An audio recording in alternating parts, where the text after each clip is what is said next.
سبيل الدموع سبيل مريح تنهدى يا صاحي كي تستريح وبث Alhamdulillah, ya, pertanyaannya yang pertama adalah ada sebuah impian tapi belum didapatkan gitu ya, tentang ada sebidang tanah seperti itu ya Bunda Pita ya.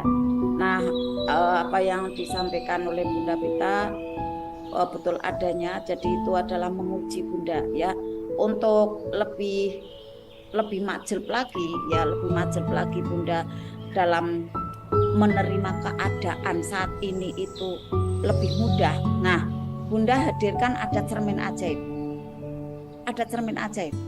Di samping Bunda tadi ya, apa yang disampaikan oleh Bunda Pita itu diserap ya, kemudian oh iya ya, Allah masih menguji ya kepantasan, bisa jadi saya masih ada amalan, memang bisa jadi ada yang kurang gitu kan, jadi perlu ditambahkan gitu kan. Nah, ada di jurus cermin ajaib di RMR level 3 ya Bunda Pita ya, kelihatannya ya. Nah, itu pada saat kita ada tumpukan seperti itu ya, kok ini kok sertifikatnya kok ini orangnya masih mengerjakan juga gitu kan, termasuknya itu kan tumpukan karena belum selesai gitu ya. Kadang juga ada naik turun ya di perasaan itu kan, antara ya udahlah itu bisa jadi nanti saya akan diganti gitu kan, tapi kadang ya kayak jarum gitu ya, kayak jarum yang di daging gitu kan, sernit kayak gitu kan. Nah, pada saat ada muncul seperti itu, Bunda munculkan cermin ajaib. Caranya seperti ini. Bisa jadi saya kemarin ada tidak tepat dengan orang lain. Ya, kemarin dulu gitu kan, saya tidak tepat dengan orang lain. Sekarang ini saya dihadirkan ada cermin. Persoalan yang sedemikian rupa adalah maksudnya untuk saya membenahi diri gitu Bunda ya. Jadi dibenain kehidupan Bunda untuk lebih baik gitu kan, karena fungsi cermin itu kan pada saat kita lihat cermin, nah ternyata ada cemong di pipi, kan bukan cerminnya yang disalahkan gitu kan, bukan pula situasinya ya, keadaannya, peristiwanya bukan, tetapi astagfirullahaladzim, saya kok cemong ya, oh ya Allah ampuni aku, kerudungnya kok mencong ya gitu, menceng gitu kan, dibenain. Nah, pada saat ada persoalan itu hadirkan cermin ya, yang dibenain diri kita, oh bisa jadi saya harus lebih baik nih ke depannya. Akhirnya jurus untuk bisa mendoakan orang lain itu betul-betul dilaksanakan. Tadi Bunda Pita kan mengarahkan ya untuk mendoakan orang lain. Nah, orang itu didoakan Bunda, didoakan, dimuliakan ya, baik melalui ada dimuliakan melalui doa sama dengan pelayan, dibahagiakan gitu kan. Kalau masih ada gemuruh lagi ya di dada, di pikiran, Bunda ambil air wudhu, sholat tobat atas nama orang itu agar enteng. Nanti akan muncul keajaiban Bunda, tidak tahu dari sebelah mana. Setelah Bunda tenang, rilis, nah kemelekatan itu lepas, nanti Bunda diganti. Ada gantinya tuh, betul-betul diganti, enggak cuma nanti kali diganti ya gitu, enggak kayak gitu aja, tapi keyakinan betul-betul ada muncul, ada memang diganti betul, tapi kurang tahu wujudnya karena Allah yang Maha tahu kebutuhan Bunda itu apa gitu ya, kebutuhan Bunda itu apa. Kemudian ada Bunda Ainis tanya yang kedua nih, tadi berarti ada Bunda menyampaikan ya, orang tidak belajar spiritual meter ya, dia energinya gugur ya, tapi kok masih ini ya, kayak binatang buas ya, kayak binatang buas yang kemarin kita ini ya belajar ya, tapi kok rezekinya banyak gitu ya. Nah, disampaikan oleh Ustadz Nas ya bahwa beda ilmunya Bunda ya, orang yang tidak belajar dengan orang yang belajar itu beda ilmu ya, beda wilayah gitu kan ya. Dari yang Bunda Pita sampaikan tadi udah tepat sekali gitu ya. Jadi nanti akan ada balasannya sendiri-sendiri, istisyrot itu tadi ya, bahkan balasannya mengerikan ya bagi orang yang tidak mau memperbaiki diri, tetapi kok justru diberi terus diberikan ada kesenangan dilulu gitu kan katanya gitu kan. Nah, Ustadz sampaikan seperti ini, Bapak Ibu. Pada saat ada orang yang tidak belajar, orang yang tidak ngapii, orang yang tidak mau ngaji, tidak mau belajar, tidak mau ilmu, kok malah rezekinya banyak. Loh, kita loh yang belajar gitu, kok malah kayak gini gitu ya. Nah, wilayahnya beda, ilmunya beda, Bunda. Penjelasannya seperti ini ya. Ada orang yang di sana ya, dia binatang buas karakternya gitu ya, misalnya gitu ya, seseorang gitu ya, si X gitu kan. Nah, kemudian juga tidak mau ibadah gitu ya, rezekinya banyak. Pada saat dia memang tidak hijrah, belum hijrah gitu ya. Nah, dia kan tiap harinya itu kan melakukan ada dosa, melakukan ada kezoliman gitu ya, ada kemaksiatan gitu kan. Tiap harinya seperti itu. Tapi Allah itu sifatnya betul-betul kasih. Jadi Allah itu memberikan gitu ya, memberi rezeki kepada seluruh hambanya.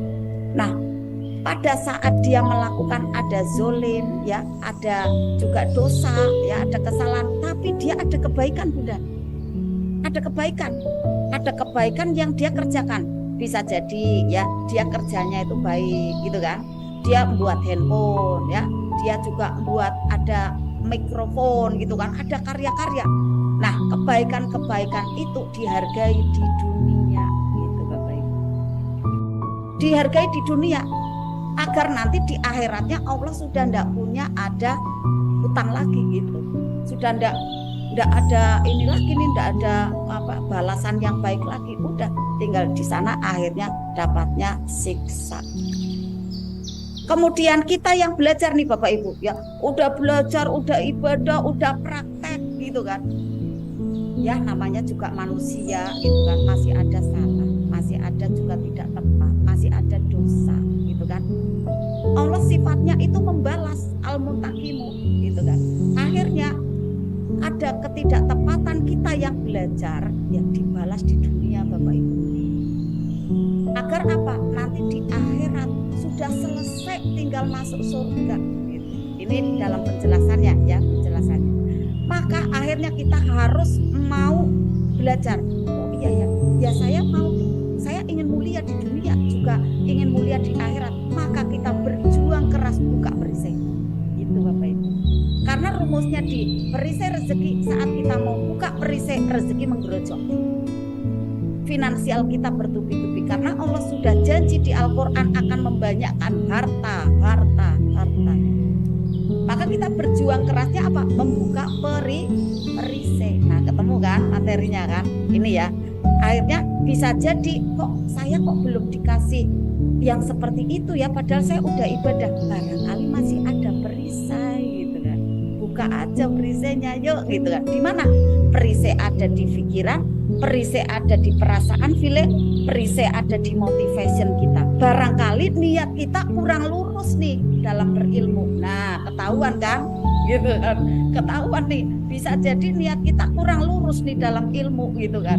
Akhirnya kita luruskan, ya Allah karena Engkau, ya Allah karena Engkau, ya Allah gitu kan. Nah, luruskan ya sampai perasaannya nyaman, tidak ada traumatik masa lalu, optimis akan masa depan, mudah memaafkan gitu kan. Akhirnya LOP-nya kan langsung teng gitu ya. Itu ya Bunda ya. Kemudian ada penjelasan lagi nih yang keren lagi seperti ini Bapak Ibu. Ya kenapa sih ada orang yang tidak mau ibadah gitu ya, orang yang seperti itu ya, dosa, orang yang melakukan dosa kok hartanya banyak gitu ya.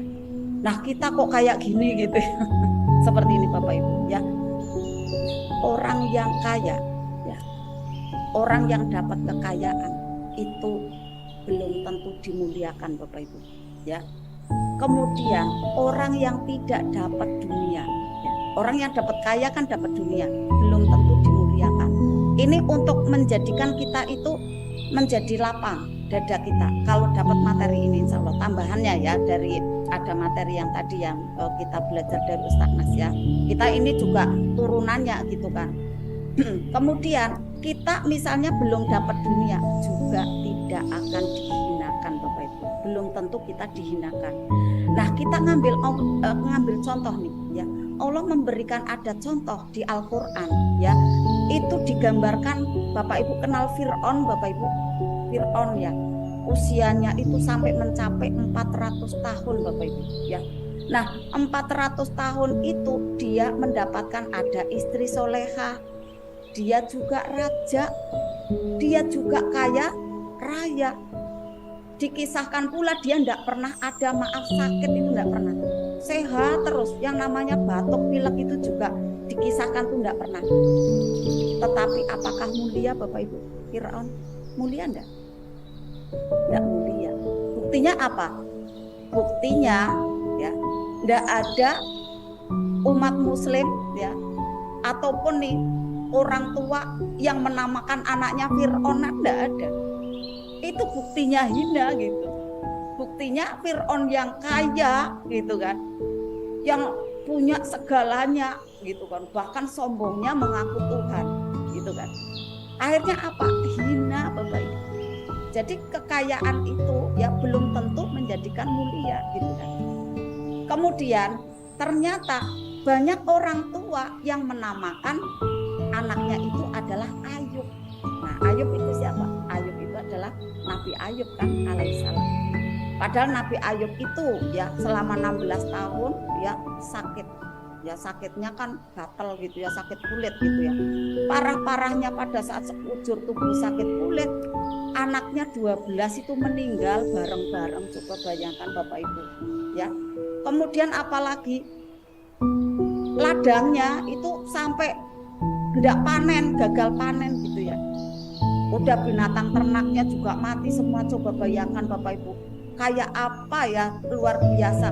Udah tidak sehat 18 tahun lagi gitu, anaknya meninggal semua, tapi mulia Bapak Ibu tuh kan. Jadi kita bisa cari pembelajaran ini. Oh iya ya. Nah semua itu Bapak Ibu, dunia ini yang ada di tangan kita adalah ujian. Bapak Ibu dapat keajaiban, itu ujian Bapak Ibu. Belum tentu dapat nikmat, belum tentu jadi nikmat. Bagaimana agar keajaiban itu, agar dunia itu menjadi nikmat untuk kita? Adalah dijadikan sarana keajaiban, sarana dunia yang kita dapat ini adalah untuk mendekat kepada Allah. Misalnya Ayah Azhari ya. Ayah Azhari dagang ya. Profitnya luar biasa, meningkat terus setiap bulannya ya. Kemudian omsetnya naik terus ya, tiap bulannya, tiap pekannya, tiap tahunnya. Apakah itu nikmat? Belum tentu. Itu masih ujian. Nah, bagaimana agar maunah itu, agar keajaiban itu, agar profit penjualan itu menjadikan ada nikmat, adalah dijadikan kesuksesannya itu menjadikan wasilah dekat dengan Allah. Maka itu akan menjadi nikmat dan tidak dilaknat. Tetapi saat mendapatkan banyak keajaiban, malah lalai jauh dari Allah, ya akhirnya yang terjadi laknat. Ya seperti Fir'aun itu, gitu kan. Maka pada saat kita dapat keajaiban, ya dapat dunia, ya dapat apa-apa, ya kebaikan ya dari Allah, kemudahan. Jangan lalai Bapak Ibu. Jadikan itu semua untuk kita makin dekat. Makin terus tambah ibadahnya, tambah sedekahnya, luruskan niat kita untuk terus mendekat kepada Allah. Nah itulah nanti menjadikan ada nikmat, gitu ya Bapak Ibu ya. Jadi ini semua nanti menguatkan Bapak Ibu saat saya udah berlatih Bunda, saya udah berlatih nih Bunda Pita, saya udah praktek Bunda Pita, kok saya belum ajaib-ajaib juga ya finansialnya dan sebagainya. Nah penjelasan malam ini bisa menjadi perenungan